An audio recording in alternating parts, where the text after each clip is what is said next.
This is LP Giobbi. Listen up, children. You are listening to Femme House Radio. I said listen up, children. On Diplo's Revolution, Sirius XM.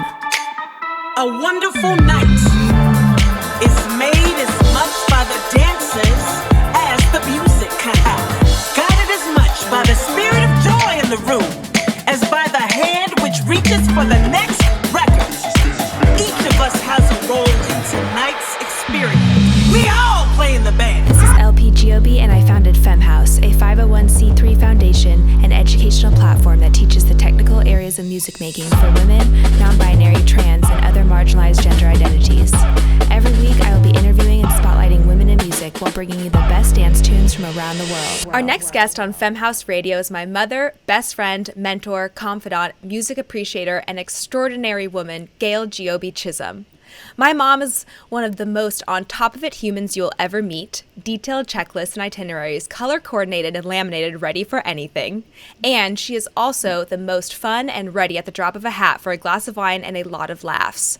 Born and raised in the south suburbs of Chicago, she made her way to Eugene, Oregon, where she managed a record store and then worked at the NPR affiliate KLCC for 33 years, raising me and my brother alongside my wonderful dad and her husband of 45 years, Mike Chisholm. You would think that as the touring DJ, I would be more social than my parents, but if I try to call them on a Friday night, they will definitely be out dancing with their Friday Friends Forever crew. Mom, hello, how wild is this? This is crazy. This is one I did not see coming. Full circle on a radio show together. I love this. So I would like to focus this interview on how you shaped my musical life through your musical life. So to start, I cannot interview my mom without talking about the Grateful Dead. This band has shaped my life indirectly through you and Dad, and now directly because I see so many similarities between the jam band world and the dance community. What similarities do you see? Sheer love of the music. I mean, when we would go to Dead shows with all the other Deadheads, we were there for the music. We loved it. We loved the community of like-minded people who love the music as much as we do, people that, get us, and the nonstop dancing. And their concerts were all about fun and joy and music, and I feel like that's what your sets are about as well. Oh, the plur community, peace, love, unity, respect that the dance community really holds dear. I definitely see that in the jam band world. And, through I never went to a Grateful Dead show, but I've been to iterations of those. And I definitely have with you guys.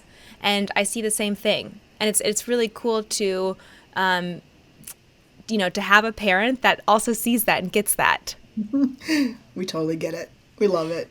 So one of the first things I remember you telling me about the Grateful Dead was that they liked covering Bob Dylan songs because they were never embarrassed to sing his lyrics. And I love that tidbit of information. What else originally drew you to that band?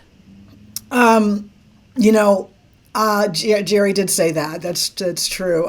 For me, I'm not a lyric person. Like, I can't even sing along to my very favorite songs because I can't ever remember the words.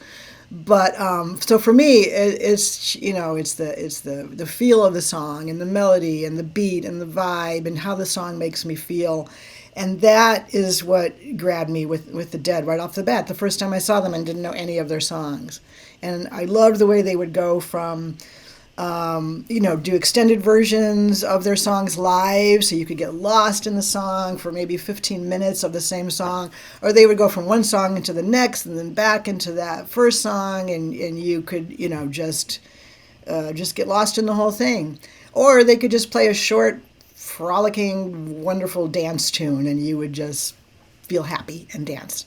Everything you just said, if you took out that we were talking about the Grateful Dead, this sounds very similar to talking about dance music, right? Like going from one song into the next song. Maybe you bring a little bit of that other song back over it. Like, this is what I do when I DJ. Yes. And I do love that the beat never stops when you're DJing or when you're at an electronic music show. It just keeps going. Whereas the Dead would do like a 15-minute song and then stop for 5 minutes and noodle around, and you'd kind of be like, okay, what's the next song? And you guys just keep it going. I mean, yeah, in some ways it was nice to have that break, but in other ways it's great to just keep that vibe going through your whole set. Now, dance, it seems to me like dance music sets are mostly an hour long or something like that. whereas the Dead would be 4 hours or something. So maybe you needed those breaks between songs. But I do get what you guys are doing out there with the nonstop beat. I love it. I know you get it. I know you see it. How many Grateful Dead shows have you been to? I think I was trying to add them all up to think about this. About probably 40 as the Grateful Dead, and then probably another 40 more as, solo projects and post Grateful Dead configurations. And, I don't know, somewhere. So like around 80. 80-ish. What was the first one you took me to? I took you in the womb to Dylan and the Dead at Autzen Stadium. And that was your first, and you were like acting up in there and dancing. And I was 8 months pregnant, and I used my belly to push my way all the way to the front of the crowd. So Mom, you got to see them, hear them right up close. I love that you use me as like a shield. That's amazing. I know. People just got out of my way like the parting of the sea. Like, whoa, don't have that baby right here. Go. So, yeah. So I was huge, and you were literally born 4 weeks later. So that was awesome. Oh my gosh, I love that story. But then didn't I have a memory of seeing, don't tell me, Mickey Hart. What was the Mickey Hart band? What was it? It was a further festival, and it was Mickey Hart band and also the other ones and some other Dead, configurations. And you were about 9, and Dad put you up on his shoulders, and you loved that, and you're. Yeah. I have a really vivid memory of seeing the lead singer of Mickey Hart's band, this beautiful black woman, or she was one of the singers, just blowing my mind, just wailing, the most like angelic voice ever. Yeah, his band, I think they were called Mystery Box or something. They were awesome. Yes. I love that show. I mean, I have a real memory of that. Yeah, you were old enough, and it made a big impression. And we never took you to a Dead show because that was our fun. You were home with babysitters, but after fair. Jerry died and you really wanted to experience it, we took you to the Further Festival, and that was out at the Oregon Country Fair grounds outside the fair. No way. In Veneta, Oregon. So, what is your favorite show that you have been to, or like a memory from a show that really stands out? Because I know that's a hard question. I can't really pinpoint a favorite show. There's been so many. I mean, the big ones stand out. All the, major Grateful Dead shows, or Bruce Springsteen or U2 or whatever. But what stands out for me is moments when the music would just like take me to another world, and it would just absorb me, and my brain and my soul, my whole psyche would just be absorbed by the music. And that doesn't happen at every show. But when it does happen, you're just like, oh, it's just the highest feeling in the world, and it keeps you going back. We're literally 3 minutes into this interview, and I'm already crying. Oh, that's so cool, Mom. I love hearing you talk about that. Oh, man, your reaction to live music has had such a deep impact on me, and I'm really grateful for that. Yeah, well, it's pretty important to me and pretty important in our lives. It's been our source of entertainment and our release from everyday life, and going to live shows has been so important to me and your dad. And it's been what we do with our friends, and it's what we look forward to. And like, when's the next show? And how do we get tickets? And yeah, it's been feel great. The exact same way. My entire life is revolved around that, so it's really cool that you care about that too. What is your favorite show of mine that you have been to? That's easy. Snow Globe 2019. Okay, like quick like fire. Okay, let's go. Why? Oh my God, the whole package, the performance, the music, having all the friends and family there, watching the crowd just being so into it, the whole atmosphere. You were fabulous that night. The music was great, and we were all side stage, and it was just the best. I have such a beautiful memory from that show. I was playing the piano, and I turned around me and you and Dad were behind me, and some of your dearest friends were with you, and like, so, you know, some of my partner's family, and turn around and you you were wearing a Femme House hat, and you were just like right there, just like feeling it. I could just like see you locked in with me, and it was so, I remember I was crying while I was playing the piano on stage.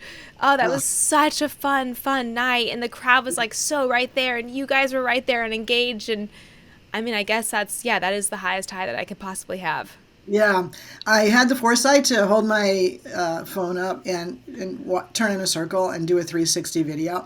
So I got the crowd, I got your whole family, all our friends, and you, and the music, and oh my gosh, that's just such a favorite memory. I watch that all the time. Oh, I love that. Send that to me. Well, to keep it about me, what is... What else is new? Just, you know, par for the course. What is your favorite song that I have put out? Oh, wow. At first I loved These Are Your Children. I just love that song so much because, like, these are my kids' ne'er-do-wells. But then I really loved Meet Again after that. And, the one that I can't pronounce, Dahala Pasar. Dahala Pasar? Yes! Yes! An oldie but a goodie. People forget. That one is so fun to play live because there's a breakdown, you know, that I can like jam out on the piano. I always forget about that one, but that's a good live track. Yeah, it's really good. And then I love like songs that you play in your set, like Sweet Salvation with the Jerry riff in there and everything. So, yeah. That may or may not be in the radio mix that I'm making in your honor. Oh my gosh, I'm having so much fun with this, Mom. I'm actually spending entirely way too much. I'm on hour like 6 making your mix because I'm just like finding every like Grateful guitar loop and like vocal I can find, and like Bob Dylan's in there, Jimi Hendrix in there, Janis Joplin is in there. I'm going in. Oh, I love it. I love it. Oh, so you've been watching. What's so cool about the streaming is that it's kind of giving you an opportunity to like really see a lot of my sets from home, you know, instead of you can't like go on tour with me. Right. One day maybe. But for now, it's really cool that you can watch these. So what is your take on this like this thing that is dance music? I feel like you're connecting a little bit more probably with my Abracadabra sets, which are like slightly vibier, like less about like the big drops, like the big room EDM. But tell me if I'm wrong in that. I really like it. I like the whole package, really. I love the music. I love the visuals that go with it. I love that it makes you want to get up and dance. And the way you've been incorporating, you know, old rock songs into the new modern dance music is such a beautiful thing. I mean, it like respects the old lyrics and the riffs and everything, but it wraps it in this whole new package of electronic dance music that, you know, appeals to a younger audience. I mean, it like kind of brings into the best of both worlds together. And I never expected that from you, really. I mean, that, you know, you started doing all the dance music and all of a sudden you're like bringing in the Doors and, you know, Janis and the Dead, and like, this is great. So, but you wrap it up, you know, in a whole new way that makes it seem new and vibrant and awesome. That's so cool you said it like that. And as you were talking, actually something just like stuck in my brain. I remember a decade ago, somebody describing me, they said, this like really beautiful gay man at a bar once just strolled over to me and he said, "You are rock and roll with a disco soul." And that really spoke to me. And I remember being like, wait, how? That's like, that's me. And I actually just now realized, I feel like I've finally figured out how to present that to the world. You know, like that is exactly what I'm trying to do. Like that is who I am. And playing, you know, dance music and tying it in with like the, you know, what I consider like just solid, classic, beautiful, actual music, you know, and bring it all together because there are so many things in both those cultures that are similar in ethos and vibe, and figuring out how to like make them blend musically. So thank you for seeing that. Yeah, I mean, I kind of laugh when it's called dance music because we've been dancing to music for 40 years, you know. So, like, no, it's always been dance music. And I know that the Grateful Dead used to call themselves a dance band, you know. And Wait, so, what? Yeah, like, we're a dance band. So it's always all about the dancing. But this, this music that you're making now, it sort of ties it all together, and it doesn't leave one genre behind, like that's rock and roll and that's old fashioned and I don't pay any attention to that. It brings it all together, and that's part of why we just sit there and love your sets. And we've been able to watch them from home during the pandemic, and like it's been awesome. I've turned a bunch of my friends onto it. Like, I know you don't know what dance music is, but check out Leah's set because you're going to connect to a lot of this. So. Oh my God, I'm the luckiest person in the world to have parents like you two, truly, that support this like crazy. I mean, like I can't tell you how many TV shows I've seen where like the butt of the joke, for one of the lines is about like your kid becoming a DJ, like how that could be like kind of the worst thing ever. So it's right. So it's kind of amazing that it's crazy how supportive you two are of it. And I feel like I've just, since the pandemic, found, like kind of stepped into my most authentic self in the music space by like sort of taking where I come from, the history of you guys, and, sort of taking that where I want to go, which is, sort of pushing the bounds of dance music. And I feel so grateful to be supported by you through that. It's insane. Anytime I talk about you guys, I'm going to cry again. So. Well, it is true that the joke is, he's a DJ in our basement, whatever, and then for a while you were DJing out of our garage. Oh God, this actually happened. And yeah, we couldn't be prouder. I mean, it's crazy. You're lucky you have parents that love concerts. So. Seriously, so true. Oh man, I think about that all the time. So when I was in college, I was trying to figure out what I wanted to do for my next step in life, and I was really involved with female empowerment work while at UC Berkeley. I remember wanting to be an artist, but feeling like maybe that wouldn't be doing enough to actually make positive change in the world or make the world a better place. And it was actually your words, Mom, that helped me feel like making music and trying to bring people joy through my shows might be enough. Talk to us about your personal experience with live music and why it is so important to you. Yeah, because going to concerts was my main source of fun and joy and entertainment and escape from real life. I really value the people that brought that to me, as their career. Like, the people that learned their instruments and learned how to put on a show so that I could have a good time. And I'm like, I respect that and I need that. And I don't see that as frivolous in any way. I see that as a valuable community service to people, to be able to, to give them an escape from their work and their mundane chores, and to give them enough, happiness and joy and good feeling to get through the next week. Those concerts stay with me, for some of them forever and ever. And if those musicians hadn't spent that time or chosen that career, I wouldn't have that. So I respect and value that you chose that and that you're bringing joy to your audience and to people, all over. I couldn't be prouder. I think that's an awesome career choice. Mom, I love you so much. I'm so grateful for your support. I know a lot of artists who are not encouraged by their families to pursue art, and in some cases their parents were worried, ashamed, even disappointed. And I know how lucky I am to have parents who supported my pursuit to be a professional musician. You guys even supported me financially while I got a music degree in college, which is wild to, like the older I get, the more I realize how special that is. Were you ever worried about this career path, even though you never showed that to me?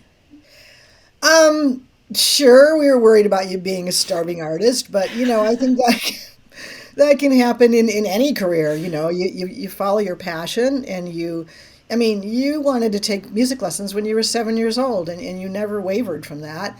And never once did we say, honey, you have to go practice the piano before you go out and play. It was always you who wanted to play the piano. It was your choice.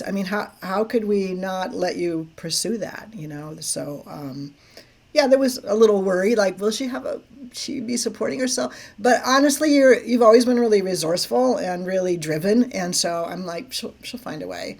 And in just the way that you went and explored the business end of music right after college, before you became, a touring musician, you kind of wanted to know the whole picture before you took it on, and so that's the kind of stuff that kept us from worrying too much.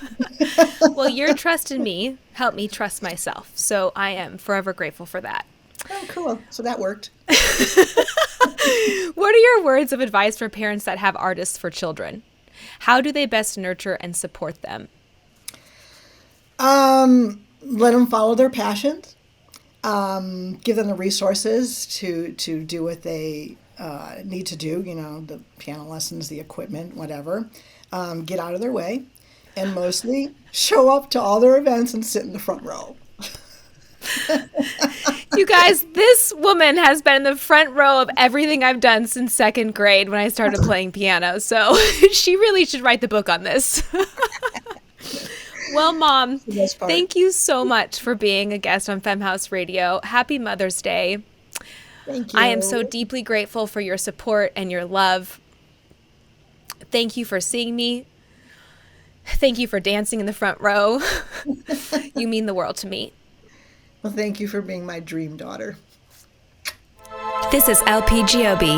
Listen up, children. You are listening to Femme House Radio. I said listen up, children. On Diplo's Revolution, Sirius XM. A wonderful night is made as much by the dancers as the music guided as much by the spirit of joy in the room as by the hand which reaches for the next record. Each of us has a role in tonight's experience. We all play in the band. This is LP Giobbi, and I founded Femme House, a 501c3 foundation and educational platform that teaches the technical areas of music making for women, non-binary, trans, and other marginalized gender identities. Every week, I will be interviewing and spotlighting women in music while bringing you the best dance tunes from around the world.